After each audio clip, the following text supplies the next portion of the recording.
ছিল, অথচ আমাদের সময় আল্লাহর নবীকে তো পাই নাই, নবীর ওয়ারিসদেরকে তো পেয়েছি আমরা।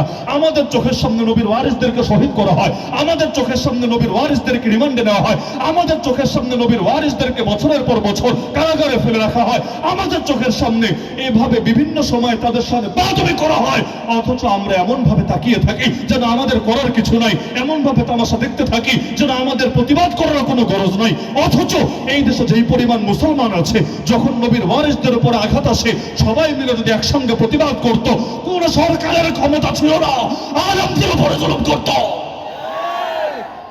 আমাদের গাফলতির কারণে, আমাদের উদাসীনতার কারণে আলেমদেরকে শহীদ করা হয়েছে এই দেশে, নির্মমভাবে হত্যা করা হয়েছে এই দেশে।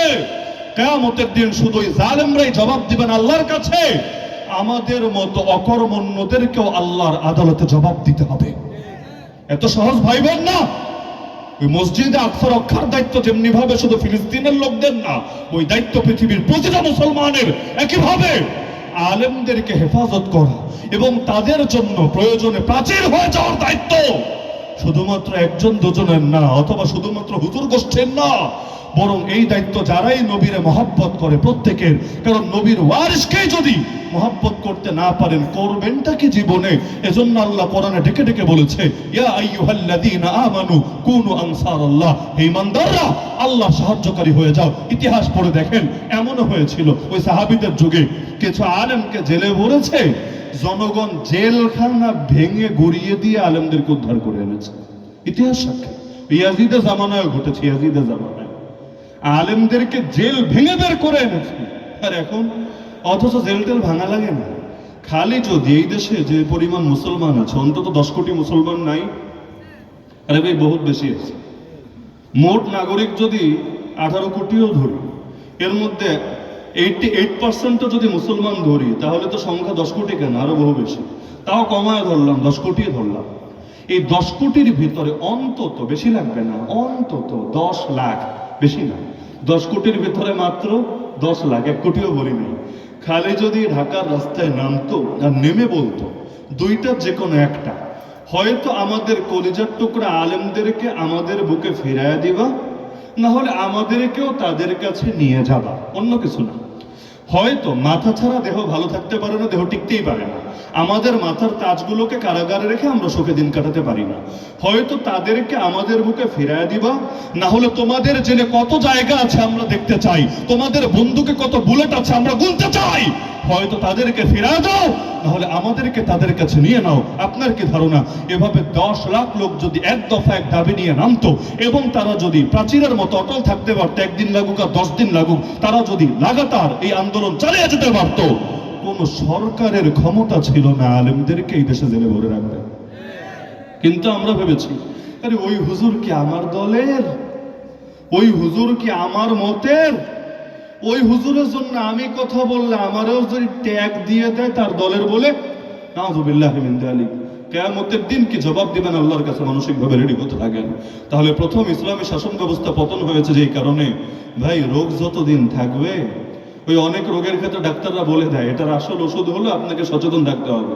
যেমন ডায়াবেটিস হয়েছে, সারাদিন ধোমায়া মিষ্টি খাবেন, সারাদিন আরো যা কিছু নিষিদ্ধ আছে সব করবেন, হাঁটাহাঁটিও করবেন না, আরো যা কিছু তিনি পরামর্শ দিয়েছেন কিচ্ছু করবেন না। বলবেন এত ওষুধ খাই কি লেগে, পয়সাও খরচ করবো আবার কষ্টও করবো, তা হবে না, মিষ্টিও খাবো, খাওয়ার পর ওষুধও খাবো। পৃথিবীর সব ডাক্তার গইলা খাওয়ায় দিলেও আপনার রোগ সারবে না। তাহলে শুধুমাত্র ওষুধ খেলেই হয় না, বরং যেই কারণে রোগ বাড়ে সেটার ব্যাপারে সতর্ক থাকা লাগে। আজকে এই পানির ছড়ায় বসে আল্লাহর সঙ্গে অঙ্গীকারবদ্ধ হন, আল্লাহ বহুত দলাদলি করেছি, বহুত ভাগাভাগি করেছি, কিন্তু তোমার জমিনে তোমার দিনকে বিজয়ী করার জন্য অন্তত আমরা এই মূল বিষয়ে তো আর ইখতিলাফ নাই। লা ইলাহা ইল্লাল্লাহ নিয়ে ইখতিলাফ আছে, আল্লাহ আমাদের রব এটা নিয়ে ইখতিলাফ আছে, মুহাম্মদ সাল্লাল্লাহু আলাইহি ওয়াসাল্লাম আমাদের নবী এটা নিয়ে ইখতিলাফ আছে, কাবা আমাদের কিবলা এটা নিয়ে ইখতিলাফ আছে, কোরআন আমাদের ধর্মগ্রন্থ না শুধু জীবন বিধান, জীবনের আদর্শ আমাদের সংবিধান, এটা নিয়ে কোন ইখতিলাফ আছে? তাহলে আসেন না আরে শাখাগত বিষয় রাখেন, এই মূলের উপর এক হয়ে যায় এবং এটার জন্য প্রত্যেকে দল মতে উঠতে উঠে লড়াই চালাই। ইনশাআল্লাহ আমরা যদি এই দেশের মুসলমান যদি আল্লাহর দ্বীনের জন্য ঐক্যবদ্ধ হতে পারি, আমি মনে প্রাণে বিশ্বাস করি ওই হিন্দুত্ববাদী চক্রান্তই বলেন, নাস্তিক্যবাদী ষড়যন্ত্রই বলেন, আর পশ্চিমাদের আগ্রাসনই বলেন, কেউ আমাদেরকে দমায় রাখতে পারবে না। এই দেশের আকাশে কালেমার পতাকা পথ করে উড়বে ইনশাআল্লাহ। তাহলে সচেতন হবেন তো ইনশাআল্লাহ। তাহলে ইসলামের শাসন ব্যবস্থার পতন হয়েছে দুইবার, দ্বিতীয়বারের ইতিহাস আজকে আর বলবো না, আলোচনা অনেক দীর্ঘ হয়ে যাবে ইনশাআল্লাহ। তবে এর আগে মৌলিক দুই একটা পয়েন্ট আমি আপনাদের প্রত্যেককে বলবো। ওই যে সূরা রাদের 11 নম্বর আয়াত মনে আসেনি? নিশ্চয়ই আল্লাহ কোন জাতির অবস্থা পরিবর্তন করেন না যতদিন না তারা নিজেরা নিজেদের অবস্থা পরিবর্তন করে। এই আয়াত থেকে শিক্ষাটা নিয়ে নেন, আসমান থেকে ফেরেশতা এসে কাম করে দিয়ে যাবে না। নামাজের টাইম হয়েছে, মুয়াজ্জিন আজান দিয়েছে, আপনার সামনে পানি আছে, চাইলে উযু করতে পারেন, উযু করছেন না, এটা করায় দিবে আল্লাহ, করায় দিবে আল্লাহর কাম আল্লাহই করায় দিবে। এখন বয়ে থাকেন আপনি পুরো টাইম, দেখেন আসমান থেকে ফেরেশতা এসে আপনাকে উযু করে আপনাকে ঠেলে নামাজের কাতারে দাঁড় করায় কিনা। করবে? আরে করবে না। বরঞ্চ আপনার সাধ্যে যতটুকু আছে সেটা আপনার করতে হবে। যেখানে সাধ্য শেষ সেখানে আমার আল্লাহর বিশেষ গায়বী মদদ আর নুসরত নাজিল হবে। আমার আল্লাহ চাইলে নবীরে প্রথম দিনই বিজয়ী করতে পারতেন নাকি পারতেন না? আল্লাহ শক্তি আছে নাকি নাই? ওই আবু জাহালের মাইর খাওয়ানো ছাড়া, আবু লাহাবের মাইর খাওয়ানো ছাড়া, তয়েফে গিয়ে রক্ত ঝরানো ছাড়া, 3 বছর শেবে আবি তালেবে জেল খাটা ছাড়া, নিজের দেশ ছেড়ে আরেক দেশে যাওয়া ছাড়া, এই সব ছাড়া আল্লাহ শুধু বলতেন কুন হও ফায়াকুন, সঙ্গে সঙ্গে হয়ে যেত, পৃথিবীর কেউ ঠেকাতে পারতো না। আল্লাহ প্রথম দিনই এভাবে নবীকে মক্কার বুকে বিজয়ী করতে পারতেন নাকি পারতেন না? তাহলে তয়েফ লাগলো কেন? 3 বছর জেল লাগলো কেন? 13 বছর এত দাওয়াত দেওয়ার পর দেশ ছাড়া লাগলো কেন? বদর, উহুদ, খন্দক, তাবুক, হুনাইন থেকে শুরু করে 27টা যুদ্ধ লাগলো কেন? আর 47টা ময়দানে বাহিনী পাঠাতে লাগলো কেন? আমার নবীর আঙ্গুল কেটে রক্ত বের হলো কেন? আমার নবীর দাঁত শহীদ হলো কেন? আমার নবীর আপন চাচার বুক চিরে কলিজা বের করে চিবিয়ে খাওয়া হলো কেন? আমার নবীকে নামাজের মধ্যে গলায় চাদর পেঁচিয়ে শ্বাসরুদ্ধ করে হত্যা করার চেষ্টা করা হলো কেন? আমার নবীর খাবারে বিষ মিশানো হলো কেন? আমার নবীকে গুপ্ত হত্যার চেষ্টা করলো কেন? এমনকি আমার নবীর হাজার হাজার সাহাবীকে শহীদ হতে হলো কেন? জবাব কি? জবাব একটাই, এক হলো আমার আল্লাহর সিস্টেম, আর এক হলো আমার আল্লাহর শক্তি। আমার আল্লাহ শক্তির কোনো সীমা পরিসীমা নাই। আল্লাহ যা চান সব পারেন, কোনো মাধ্যম ছাড়াও পারেন, মাধ্যম সহও পারেন। এমনকি আমার আল্লাহর ফেরেশতাও লাগে না, আল্লাহ চাইলে ফেরেশতা ছাড়াও করে দিতে পারেন। লেকিন আমার আল্লাহ দুনিয়াকে একটা সিস্টেমে সাজিয়েছেন, আল্লাহ তাআলা একটা সিস্টেমে সাজিয়েছেন। আল্লাহ চাইলে আজকেও তো এই যে সকালটা আসবে পশ্চিম দিক থেকে সূর্য উঠাতে পারেন নাকি পারেন না? কিন্তু ওঠান না কেন? কারণ এটা আমার আল্লাহ সিস্টেম না। আল্লাহ এটা কিয়ামতের আগে উঠাবেন, যখন উঠাবেন তখন আর কারো তওবার দরজা খোলা থাকবে না। সবকিছু আল্লাহ একটা সিস্টেম করেছেন। আমার আল্লাহ সিস্টেম হলো, আল্লাহ যদি সব ফেরেশতা দিয়ে করায় দেন তাহলে বান্দার দাম বাড়বে কিভাবে?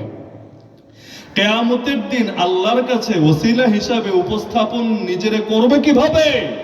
এজন্য আমার আল্লাহ চান দ্বীনের জন্য বান্দারও একটু রক্ত ঝরুক, দ্বীনের জন্য বান্দারও একটু সময় ব্যয় হোক, দ্বীনের জন্য বান্দারও পকেটের কিছু পয়সা খরচ হোক, দ্বীনের জন্য বান্দারও কিছু জীবনের কাজ হোক।